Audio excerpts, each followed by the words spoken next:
And in-ear hearing aid are listed below. Hearing aids are expensive and must be cared for carefully. Gently insert the tapered end of the hearing aid into the ear canal. Rotate the ear. Okay. Let us go down here to guidelines for caring for hearing aids. Clean the hearing aid daily according to this manufacturer instruction. Make sure that the person has a spare set of batteries. Batteries are very important. And hand all of them. Make sure that a person has a spare set of batteries on hand at all times. And replace dead batteries immediately. Hearing aids. The hearing aid is battery operated and will not work if the batteries are dead. It is inconvenient for a person who uses a hearing aid to be without it for any length of time. Keeping hearing aids away from heat and moisture. Heat and moisture can damage the plastic and mold. Do not use hairspray or other hair care products on a person who wears a hearing aid while the hearing aid is in place. You hear that?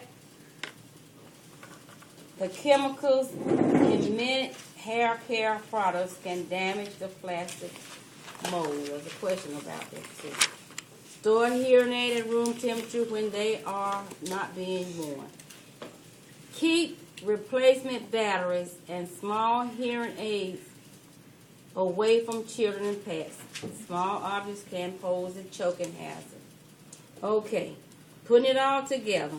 Eyeglasses, contact lens, and hearing aids help people to interact. What does it help them to do? Interact with others. Prosthetic eyes help a person to maintain normal appearance. For many patients or residents, making sure hearing and vision accessories are in place is a routine grooming activity. Always handle your patients or residents' eyeglass, contact lens, prosthetic eyes, and hearing aids with care.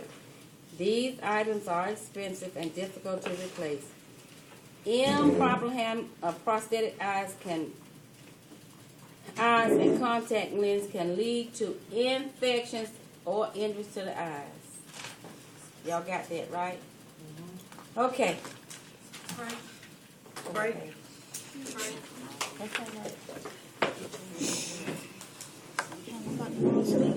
Ready, Miss Jordan? There's arms and hands. What time? 2:30. 1:15. No, 2:30. 1:15. 2:30, the class will be over. We got 5 more. Start asking those questions. What? On page 473. Mary's arm is in a cast. Which observation You already did it. You said you should be reported to the nurse? What did Tingling y'all say? fingers. Huh? It's tingling fingers. That's what it's been on the last 2 tests. Yeah. Yes. I would say tingling the fingers. But it comes down to that word of what? Read the question again. Mary's arm is in a cast. Uh-huh. Which observation should be reported to the nurse immediately? Tingling fingers. Read the choices. That's what it's been the last 2 times we've taken this. Yes.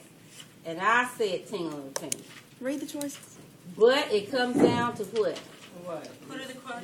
Mary requests a sweater even though the room is warm. We can feel the room. We can feel. Oh, so she's running. See what I'm saying? Yeah, but that's not Observation. Observation. Observation. Observe. Can we observe tingling sensations in her thing? That's subjective, right? That's not, it wasn't read or, when old folks like to be. No. You can't go to the state and pass the exam like that, but how you think? You got to think about what that question is saying. Think about what that question is asking, baby. Question is saying, Mary's arm is in a cast. We see that cast. So right? every one of us missed that question. That's not right, 'cause she told But us it was that. yes, I would say that's what I would say. But it's wrong. That's what I would say. Mary complains of tingling sensation in her finger. Because that, to me, is the most important. Yeah, because it was like maybe her circulation's getting cut off. Yes, and you'll be able to see what? Cyanosis. Cyanosis or the paleness. But, does it But say we see then that? it says, If she's complaining that it's cold, then you're not going to run off and tell the nurse, first of all. You're going to take her temperature. Then if she's got an abnormal temperature, then you'll tell the nurse. And that's not an option.